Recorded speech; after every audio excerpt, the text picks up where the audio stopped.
നിക്കാഹ് കർമ്മം കഴിഞ്ഞാൽ പിന്നെ ഓലമ്മിലുള്ള ജീവിതം ഓർക്ക് എന്ത് ഓനെ വിളിച്ചുകൊണ്ട് കൊണ്ടുപോകാം. ഇതിൻ്റെ എളാപ്പയാണ്, മൂത്താപ്പയാണ്, വല്യാപ്പയാണ് ഒക്കെ പറഞ്ഞ് കാണിച്ചു കൊടുക്കണോളെ. ഓ കാണിച്ചു കൊടുക്കുക, ഇവരെ കൊണ്ടുപോയി കാണിച്ചു കൊടുക്കുക, ഓ കോളിങ് കൊണ്ടുപോയി കാണിച്ചു കൊടുക്കുക. ഏത് മഹറമീങ്ങളായ ആൾക്കാരെ കൊണ്ടുപോയി കാണിച്ചു കൊടുക്കുക. ശരിയാവും, അതിന് പ്രശ്നമില്ല. നേരെ മറിച്ച് ഇവനും മോളും തുടങ്ങുകയാണ്. പിന്നെ സ്റ്റേജിന്മേൽ കയറിയിട്ട് ഡാൻസ്, അത് സൂമ്പ ഡാൻസോ ഏത് ഡാൻസാലും പാടില്ല, എല്ലാ തോന്നിയാസം കിട്ടും. ഇല്ലെങ്കിൽ പല രീതിയിലുള്ള കുഴപ്പം ഓളെ വെച്ചിട്ട് ഓളെ ആ മോശം കാക്കാന്ന് പറഞ്ഞതും ആ മായ്മ എന്ന് പറഞ്ഞ മനുഷ്യത്തെയും ഒക്കെ എല്ലാവരും വെച്ചിട്ട് അപ്പുറത്തും ഇപ്പുറത്തുള്ള ഫോട്ടോ എടുക്കുക. ഇത് ഖതീബുമാരാണ് ഏറ്റവും കൂടുതൽ ശ്രദ്ധിക്കേണ്ടത്. ഇത് പണ്ഡിതന്മാരുടെ ഫോട്ടോ എടുക്കാൻ പറഞ്ഞിട്ട് ഓല് വാട്സപ്പിലും മൊബൈലിലും ഫേസ്ബുക്കിലും ഞാൻ ഇന്ന് നടത്തിയ വിവാഹം ഇസ്ലാമിക വിവാഹമാണ്, എവിടെ ഓൻ്റെ ഫോട്ടോ ഇവൻ വരുന്നത്. അപ്പം അങ്ങനെയുള്ള വീഡിയോകളും ഫോട്ടോകളും വെച്ചുകൊണ്ട് പബ്ലിസിറ്റി കൊടുക്കുക എന്നുള്ളത് അത് ഇസ്ലാമിക വിവാഹമല്ല. അല്ല അല്ല ഉറപ്പിച്ച് പറയാം. നിൻ്റെതാണെങ്കിലും എന്നോടാൻ പറഞ്ഞത്, നിൻ്റെ വരിയിൽ നടക്കുന്ന വിവാഹമാണെങ്കിലും അല്ല അല്ല എന്ന് തന്നെ പറഞ്ഞത്. ഇനിയിപ്പോൾ മൂപ്പര് അതൊക്കെ പറഞ്ഞു, മൂപ്പര് വരിയിൽ അങ്ങനെയാണ് നടന്നത്, അങ്ങനെ നടന്നിട്ട് അത് ഇസ്ലാമികമല്ല എന്ന് പറയാൻ കഴിയണം. നിങ്ങൾ നടത്തിയത് ഇസ്ലാമികമല്ല എന്ന് പറയാൻ കഴിയണം. അതാണ് പറഞ്ഞത്.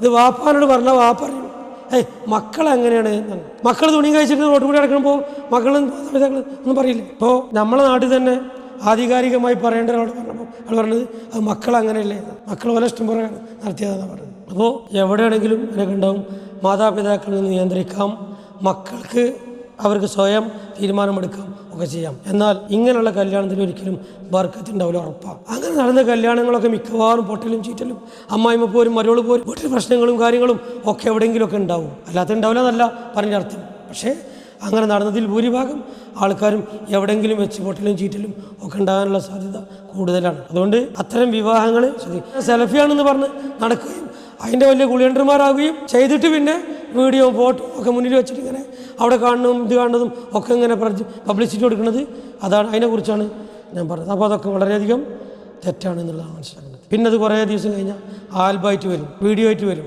ഇവിടെ നമ്മൾ ആലോചിക്കണം, ഇവിടെ അള്ളാൻ്റെ സഹായം കിട്ടുക, അള്ളാൻ്റെ വെറുപ്പ കിട്ടുക. ഇവരിതിങ്ങനെ കാണുമ്പോൾ എന്താ രസമല്ലേ പറഞ്ഞാൽ അത് ആ കല്യാണം തന്നെ വിത്തനാൻ കാരണമാകും. അപ്പോൾ അങ്ങനെയുള്ളതൊന്നും ഇല്ലാതിരിക്കുക. അവിടെ സുംബ ഡാൻസ് വരെ അല്ലെങ്കിൽ ഏത് ഡാൻസാ ആ ഡാൻസ് വരെ സലഫ് സാലിഹ്യങ്ങളായ ആൾക്കാർ ഒരുപാട് കൊല്ലം മുതൽ ഞങ്ങൾ മുജാഹിദരാന്ന് പറഞ്ഞ ആൾക്കാരെ വീഡിയോകളെ ചിലപ്പോൾ വരുന്ന കാണാൻ സാധിക്കും. അപ്പോൾ കാണാതെ ഇതിനും കാണില്ല. നമ്മൾ തുറന്നാൽ തന്നെ ഒരു ചെയ്താനും കാണാന്നുണ്ടാൽ തന്നെ നമ്മൾ അപ്രതീക്ഷിതമായിട്ട് വരുമല്ലോ.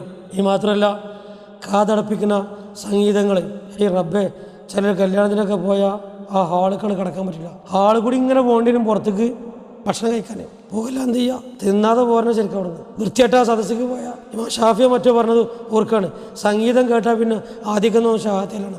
അപ്പോൾ അങ്ങനെയുള്ള മ്യൂസിക്കും ഇതൊക്കെ കാണുന്ന അങ്ങനെയുള്ള കല്യാണത്തിന് ക്ഷണിക്കാതിരിക്കുകയാണ്. ഞാൻ പറഞ്ഞത് നമ്മളൊക്കെ പേരിൽ എഴുതിയേക്കണം, സംഗീതം ഇങ്ങനെയുള്ള തോന്നിയാസങ്ങളുള്ള കല്യാണത്തിന് ഞങ്ങളെ ദയവ് ചെയ്ത് ക്ഷണിക്കരുത് എന്ന എല്ലാ പേരിലും നമ്മളെ പേരുകളിൽ എഴുതിയേക്കണം. ഈ ചങ്ങന്മാർ പറയില്ലല്ലോ, നമ്മോട് പറയില്ല. ഈ തനി തോന്നിയാസം ആട്ടും പാട്ടും കൂത്തും ഉണ്ട് നമ്മോട് പറയില്ല, നമ്മൾ ക്ഷണിക്കും.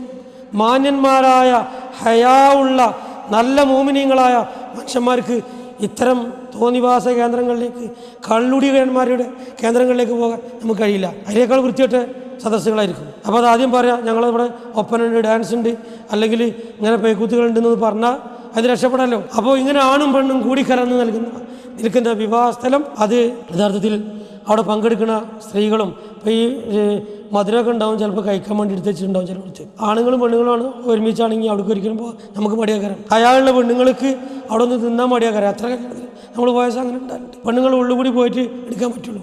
അപ്പോൾ അവിടെ ഇവിടെ നമ്മൾ വേറെ തട്ടും, വേറെ പോകാൻ പറ്റുക. അപ്പോൾ അങ്ങനെയുള്ള വൃത്തികെട്ട കല്യാണങ്ങളല്ല മുസ്ലിങ്ങളായ ആളുകളുടെ കല്യാണങ്ങൾ. ഈ സ്റ്റേജിന്മേൽ കയറ്റി ഫോട്ടോ എടുക്കണ എത്ര വലിയ ആൾക്കാരാണെങ്കിലും ഓലെ കല്യാണം കാണുമ്പോൾ തന്നെ നമുക്ക് മനസ്സിലാക്കാൻ സാധിക്കും ഓലതിൻ്റെ ആൾക്കാരാണ്. സ്റ്റേജിന്മേൽ കയറ്റിയിട്ട് ഫോട്ടോ എടുക്കണേ, പബ്ലിസിറ്റി കൊടുക്കില്ലേ, അത് നമ്മൾ മനസ്സിലാക്കേണ്ട കാര്യമാണ്. അപ്പോൾ നിരവധി അന്യപുരുഷന്മാർ കാണുവാൻ സാധ്യത ഉണ്ടെന്ന് പറഞ്ഞിട്ടും ഈ ഫോട്ടോകളും ഇതൊക്കെ ഇവർ എടുക്കുക ചെയ്യുന്നത്, അതുപോലെ വീഡിയോ ക്യാമറകൾ എടുക്കുക ചെയ്യുന്നത്.